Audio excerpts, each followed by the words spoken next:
Hello everyone, JSSC preparation में आप सभी का स्वागत है। तो आज हम लोग इस पार्ट में देखेंगे ग्रोथ एंड डेवलपमेंट के 20 MCQ questions with answer. Growth and development एक चैप्टर है, chapter number 1 from child health nursing. ठीक है, तो आज हम उसका 20 क्वेश्चन देखेंगे। तो पहला नंबर क्वेश्चन है, ग्रोथ रेफर्स टू, ग्रोथ किसे कहते हैं, ग्रोथ का क्या मतलब है। ठीक है, तो ऑप्शन नंबर ए है increase in size of body cells and organ, B है development of skill and functions, C है फिजियोलॉजिकल मैचुरेशन, डी है इमोशनल एडॉप्शन। तो ग्रोथ का मतलब होता है बॉडी और सेल्स के जो साइज है उसमें इंक्रीज होना। तो ऑप्शन नंबर ए है increase in size of body cells and organ. तो option number A is right. Question number 2 है डेवलपमेंट रेफर्स टू, फिर पूछता है डेवलपमेंट क्या है। तो ए है इंक्रीज इन वेट, बी है इंक्रीज इन हाइट, सी है functional and skill maturation and D है इंक्रीज इन बॉडी सेल। तो डेवलपमेंट का मतलब होता है फंक्शनल एंड स्किल मैचुरेशन। तो option number C is right. Question number 3, the most reliable indicator of children's health is, children's health का सबसे reliable indicator क्या होता है। तो ए है वेट, बी है हाइट, सी है हेड सर्कमफेरेंस, डी है चेस्ट सर्कमफेरेंस। तो इसका सही आंसर है option number A weight. Question number 4, at what age does birth weight usually triple, birth weight से ट्रिपल बर्थ वेट मतलब बर्थ वेट से ट्रिपल वेट कब होता है। तो पहला है ए नंबर है 6 मंथ, बी है 9 मंथ, सी है 1 ईयर और डी है 2 इयर्स। तो सबसे ट्रिपल होता है 1 ईयर में और डबल होता है 5 मंथ में। तो ऑप्शन नंबर सी है 1 ईयर। तो ऑप्शन नंबर सही है C. Birth length increase by 50% at the age of, birth length जितना रहता है उससे 50% किस एज में इंक्रीज करता है। तो ए है 6 मंथ, बी है 1 ईयर, सी है 2 ईयर, डी है 3 ईयर। ठीक है, तो इसका सही आंसर होगा 1 ईयर।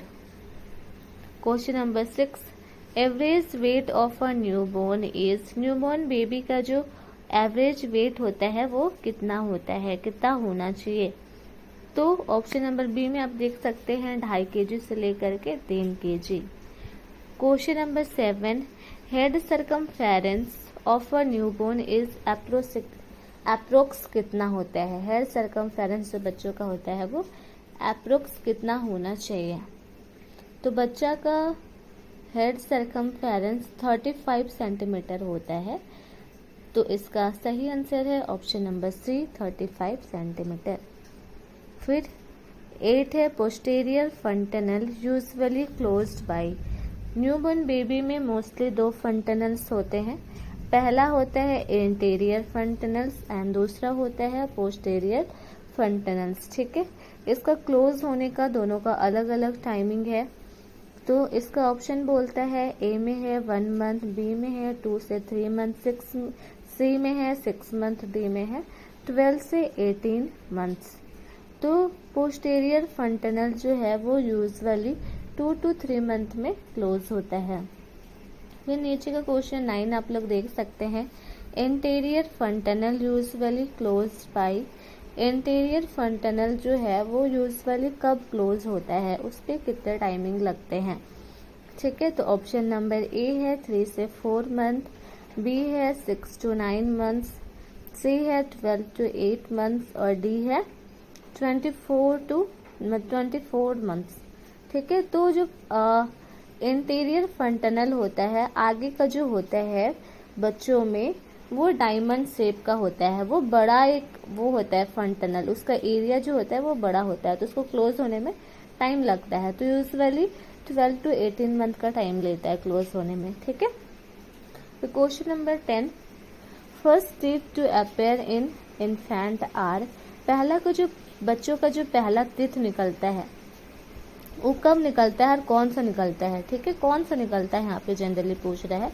तो ए में है अपर इंसीजर्स, बी में है लोअर सेंट्रल इंसीजर्स, सी में है अपर मोलर और डी में है लोअर मोलर। तो आप लोगों ने देखा होगा बच्चा का जो नीचे का दांत होता है वो पहला आता है, ठीक है। तो नीचे का, तो यहाँ पे ऑप्शन नंबर बी है लोअर सेंट्रल इंसीजर्स, बच्चा का जो नीचे का बीच वाला जो दांत होता है वो पहले आता है, ठीक है। तो ऑप्शन नंबर बी है सही।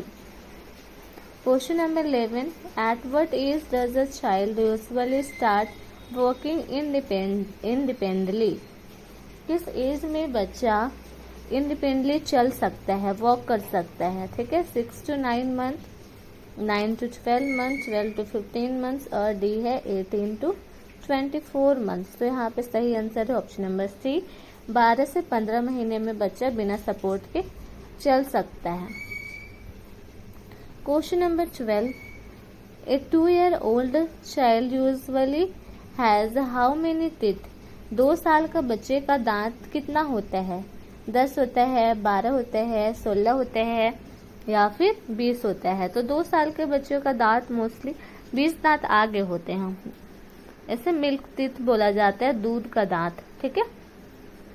Question number 13, growth is best assist by, growth हम सबसे अच्छा किससे असिस्ट कर सकते हैं। ए है सिंगल वेट रिकॉर्डिंग, बी है डेली हाइट मेजरमेंट, सी है growth chart over time, D है मंथली चेस्ट सरकमफेरेंस। तो हम ग्रोथ मेजरमेंट करने के लिए ग्रोथ चार्ट के यूज करते हैं। तो ऑप्शन नंबर सी में यहाँ पे दिया हुआ है growth chart over time. Question number 14, which of the following is an example of 5 motor development, बच्चों का 5 मोटर डेवलपमेंट क्या है, ठीक है। तो पहला क्राउलिंग, वर्किंग, होल्डिंग स्पून और जंपिंग। मोटर डेवलपमेंट का मतलब होता है कि जो बेबी है वो अपने मसल्स में कंट्रोल कर पा रहा है या नहीं कर पा रहा है, ठीक है। तो यहाँ पे आप लोग देख सकते हो ऑप्शन नंबर सी में होल्डिंग स्पून, होल्डिंग स्पून को होल्ड करना, वो अपने आप में मसल्स को कंट्रोल करना होता है, ठीक है। जिसका सही आंसर होगा option number C, holding spoon. Question number 15, by what age does a child usually speak 2 to 3 word sentence, कौन सा एज में बच्चा 2 से 3 वर्ड का सेंटेंस बोल लेता है, 1 ईयर में, 2 ईयर में, 3 ईयर में, 4 ईयर में। तो 2 से 3 वर्ड का सेंटेंस बच्चा 2 साल में बोल लेता है। Question number 16, average weight of a 1-year-old child is approx, 1 साल का जो बच्चा होता है उसका एवरेज वेट कितना होता है। जैसे मैंने आप लोगों को पहले बताया था कि बच्चा का जो वेट है वो 1 ईयर में उसका बर्थ वेट से ट्रिपल होता है, मतलब 3 गुना होता है, ठीक है। तो अगर बच्चा 3 kg का पैदा हुआ है तो 5 महीने में डबल, तो 3 का 3 और फिर 5 मंथ में, और फिर और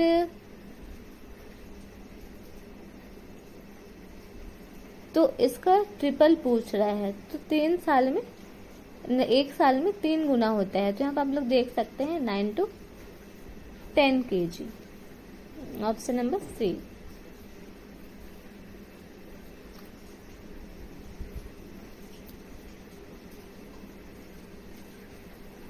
question number 17, a newborn's weight is expected to double by, से मैंने पहले बताया था बच्चा का जो वेट 5 मंथ में डबल होता है। तो यहाँ पे आप लोग देख सकते हैं ऑप्शन में पहला है 3 मंथ, दूसरा है 5 मंथ, सी है 9 मंथ और डी है 12 मंथ। तो बेबी का वेट 5 मंथ में डबल होता है। Question number 18, chest circumference become equal to head circumference by the age of, यहाँ पे पूछता है किस एज में चेस्ट सरकमफेरेंस इक्वल होता है हेड सरकमफेरेंस से, ठीक है। तो वो पहला है 3 मंथ, बी है 6 मंथ और सी है 1 ईयर और डी है 2 ईयर। तो इसका आंसर होगा 1 ईयर।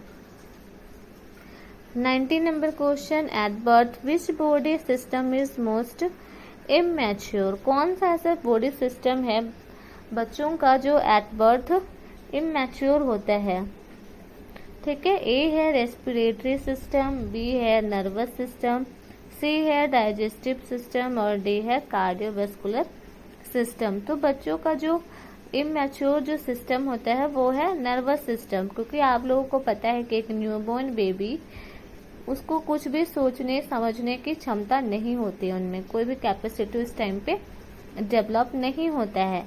तो इसका सही आंसर होगा option number B, nervous system. Question number 20, growth and development follow which principle. Growth and development है वो किस प्रिंसिपल को फॉलो करते हैं, ठीक है। तो यहाँ पे देख सकते हैं आप लोग क्वेश्चन नंबर बी में सेफालो कैडल एंड प्रोक्सिमोडिस्टल, प्रोक्सिमोडिस्टल, ठीक है। तो ये प्रिंसिपल फॉलो किया जाता है ग्रोथ एंड डेवलपमेंट के लिए, बच्चों का मेजर करने के लिए। तो ग्रोथ एंड डेवलपमेंट चैप्टर में इतना ही। आप लोगों को अगर पता होगा तो मैंने जेएसएससी सिलेबस डाला हुआ है शॉर्ट्स वीडियो में, तो आप वहाँ पे से जा करके सिलेबस देख सकते हैं। तो मैं सिलेबस वाइज ही कर रही हूँ, ठीक है, एक एक चैप्टर हर सब्जेक्ट से। जैसे एनएम में टोटल 6 चैप्टर होते हैं, primary health nursing, community health nursing, health promotion, midwifery, health centre management और पता नहीं, ठीक है, वो आप लोग वहां से देख लेंगे सिलेबस में। तो वहीं से मैं कवर कर रही हूँ जो सिलेबस दिया गया है जेएसएससी से, तो आप इसके थ्रू तैयारी कर सकते हैं, ठीक है। और डेली मैं एक वीडियो डालूंगी, तो आप लोग चैनल को सब्सक्राइब कर लेंगे ताकि आप लोगों को प्रिपरेशन में हेल्प मिल सके। अगर आपको कोई और क्वेश्चन जानना है या तो फिर आपको कहीं डाउट होता है, अगर मैं कुछ बता रही हूँ आप लोगों को समझ नहीं आ रहा है, तो आप लोग मेरे को कमेंट्स करके पूछ सकते हैं, क्योंकि आप लोगों को पता होगा कि मैं कमेंट्स का रिप्लाई भी करती हूँ, ठीक है। अगर किसी को भी कुछ भी डाउट होता है तो आप मेरे को पूछ सकते हैं कमेंट्स में, ठीक है। Thank you so much. कुछ भी डाउट होता है तो पूछ लेंगे।